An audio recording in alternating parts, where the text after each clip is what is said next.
Studio.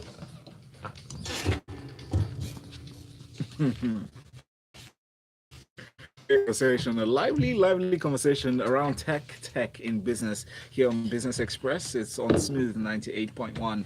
You can join us on Twitter. Use that hashtag Business Express 981 and send your tweets to at Smooth 981 FM. On YouTube, we're streaming live. Type in the search box Smooth 981 FM Lagos. Will pop right up. Hit the subscribe button and start watching and leave a comment there. Most importantly, on WhatsApp, you can leave a message on 0809 444 0981. All right, thank you, Valentine. Good morning, Lagos. Welcome to Fisayo and Taiwo. Gentlemen, good morning. Good morning, Lagos. Good morning. All right, welcome. So yesterday's market activity, market was down by 0.77%. I'll keep it very short. The NEM Insurance was our top gainer, 10% appreciation. Mansard was our top loser, 9.8%, still at 360 to the dollar on the exchange. Okay, so guys, a couple Nigerian companies raised quite a bit of money, Series A funding. Paystack, Fisayo, I believe it was what, $8 million? $8 million. $8 million for Paystack. And Mines, Taiwo was $13 million. 13. All right, so what do these guys do? What does Mines do, for instance? Okay, so Mines.io is a mobile lending platform. So Okay. it helps commercial banks have distribution. So people have talked about the fact that the biggest question about fintech and the incumbents is the fact that will the incumbents find innovation before the fintech find distribution? So Minds is trying to get the incumbents distribution by allowing them lend directly to people using mobile information off their mobile phones, right? Their call history, their recharge history, the people they call, how long they spend on calls, and all of those things. So Minds is plugged to quite a number of databases, into Switch, the banks, everywhere, just to get some financial information and then the creditworthiness around you. So they raised about $13 million in Series A funding like 2-3 weeks ago. And then Paystack just announced during the week their $8 million round, which is quite impressive. And then I think more impressive is the quality of investors. So Visa, Stripe. It's not Visa. Visa, the global Visa, and Stripe. Stripe is the one of the largest payment processors in the world as well. Tencent, who is the largest company in China, and then some other. Sentence is an existing investor, right? So you just did a follow on Y Combinator and all. So I think it's quite interesting. For me, I think one of the other things that opened up in that space is like, who is going to win this battle? Is it Paystack or Flutterwave? I think the battle continues. Excellent stuff. We like competition. I'm excellent. Taiwo, any thoughts?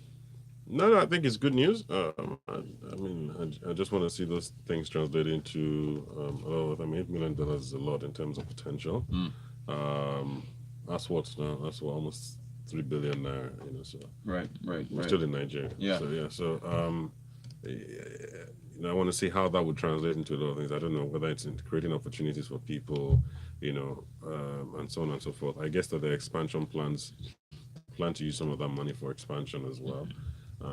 In that sense, see them spread into other markets ultimately. But it just shows that there's a lot of potential. There's a lot of opportunity here. And people should take advantage of it. All right, we'll see how it goes. Speaking of spreading to other markets, Jay-Z's Tidal, his streaming music and video streaming platform. It's coming to Africa. They're opening up in Uganda in collaboration with MTN Uganda. So if you guys want to check out MTN Uganda's Twitter handle at MTN UG, you'll actually see their header page has a picture of Nicki Minaj saying that if you want to download Nicki Minaj's music, you can check her out on Tidal. With the wahala going on here, do you think it will come to Nigeria anytime soon, or what? How do you guys see it? Especially with where we are with illegal downloading in this country across Africa. What are your thoughts? So my quick thought is I don't know. I think the way MTN Uganda is packaging this deal, so because people typically, I don't know if it's an African thing or just emerging market thing. People don't necessarily have money, disposable income to start subscribing, so they just rather look for legal means to get the music they want anyways. And then even the musicians, so I think the business model also supports the fact that the most important thing to them, especially African musicians, is distribution to be able to get the music out to this. People don't necessarily have to download those illegally because from your MTN subscription, Right. you have access, To the music. to the music. So I think it's just one of the ways to package validated services to customers rather than just encourage bad behavior.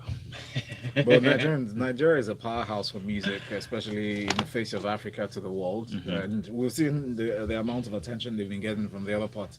Everybody else wants just to have something to do with Nigerian artists. And then I would say, in their own rights, Nigerians are actually very good with streaming, and they give this, especially with iTunes. Right. Yeah, iTunes So, is yeah. here, but I think it's good to have more competition, though. Yeah, So I want to see if it's Tidal iTunes. wants to break through. they I should. don't even see them as competition, to be honest. I think it's just a test bed for. I mean, Uganda is not as big as Nigeria, Yeah. you know, and the complexities are not there. And as I well, doubt so, their consumption, music consumption, is half as you much know, as so we. I think they just want to test it. They really truly just want to test the market and see Yeah. how it is. Because if they had brought it to Nigeria, I think they would have faced a lot more hurdles, and it might have discouraged them. But maybe they go through with some the- others. And well, regulations.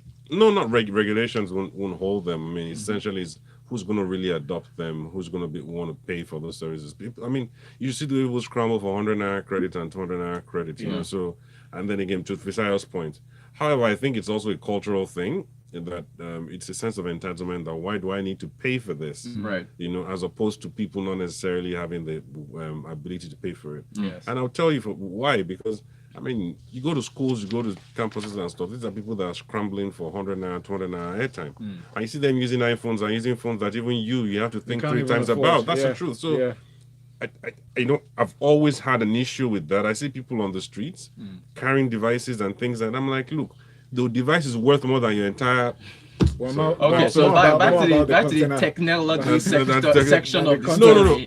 No, but the technology is not in isolation, because if it won't earn an income, there's no point. And these streaming services globally are struggling to make money. Right. But so again, I don't know how they're going to do it. But like again, as it's in the article, they are packaging this as part of your data plan. So when you pay for your data plan, you get this. Once you buy data, once you buy you have data access. or your data subscription, you get access to the streaming services. And then they're going to have a Spotify plan. Then they will have an iTunes plan. That you know, so I don't know. I don't get it. We'll see how it goes. We'll see how it goes. All right. KC Bank. This is also coming. I don't know. The rest of these stories are East African, but KCB Bank, which is located in Nairobi, Kenya, they've partnered with a company called eResident in order to provide a platform for people to be able to pay rent online, track payments for landlords, and so on and so forth. What do you think? Because I know here I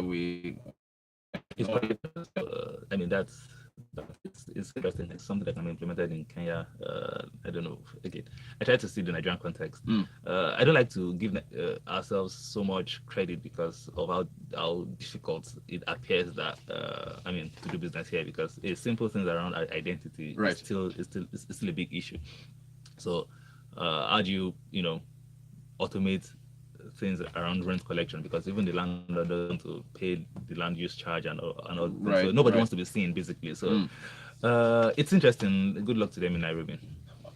I mean, it's similar to this. So several solutions like this in the US and North America, you know, that students use particularly to be able to pay rent and to be able to follow and stuff like that. And I know a local company that is trying to adopt the same thing here in Nigeria as well. You know, so like the science said, good luck to them. Can we see that here though? As far as how I know somebody who's working on that. Working on it. How long have they been working on it? For a while? Yeah. I don't. We'll hear of them soon.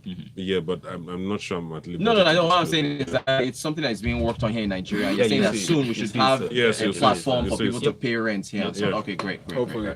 Oluzio here says, great news about Minds and Paystack. What are your views about the UK fintech experts? Thoughts and ideas who accompanied Theresa May to Nigeria recently?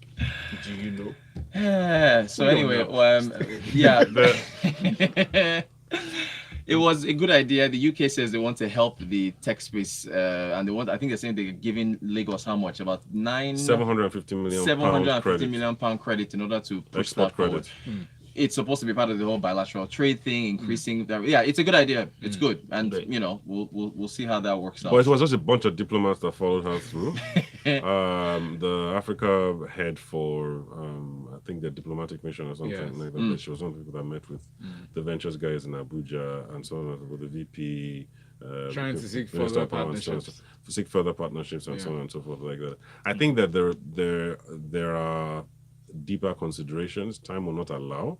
You know, some of those things are good on face value, but how does it translate Yeah. into?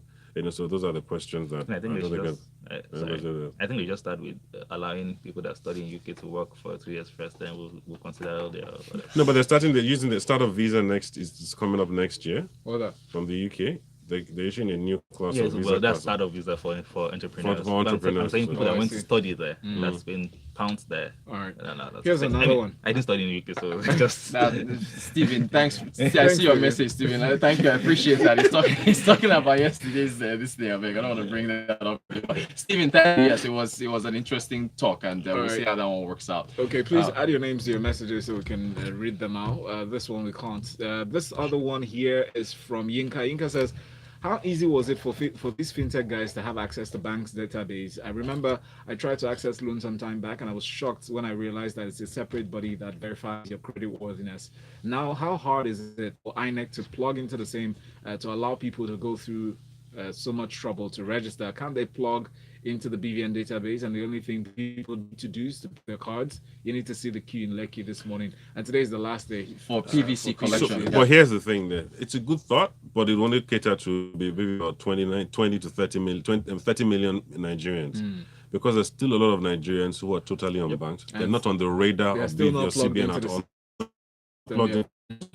Exclude quite a number of people ultimately there, and there's nothing wrong with having multiple databases. What they all need to do is to find a way to work together and use themselves as verification sources, as opposed to everything working in silos. Thank you. Aika here says, morning guys, live, your program live, but I only that, okay. That we talk about. Okay, message EduTech, was we hit up on EduTech more on the show. I love what they're doing in Kenya. Which one is it? Nopia Ride. It's the first ever fully electric car hailing service that is launching in Kenya. Fisayo, you said you went to Kenya and there was light, have you? well, I said I didn't notice Any it. generation? So it's okay. A different level. Taiwo, thank you so much, No Fisayo. worries. Thanks for joining us. I Thank you, guys. appreciate you. Hope you have light. Really good music after this. Remember, at 7:30 we'll come with detailed analysis of news inside of Freshly Pressed 91. It's smooth time. Good morning. Australia war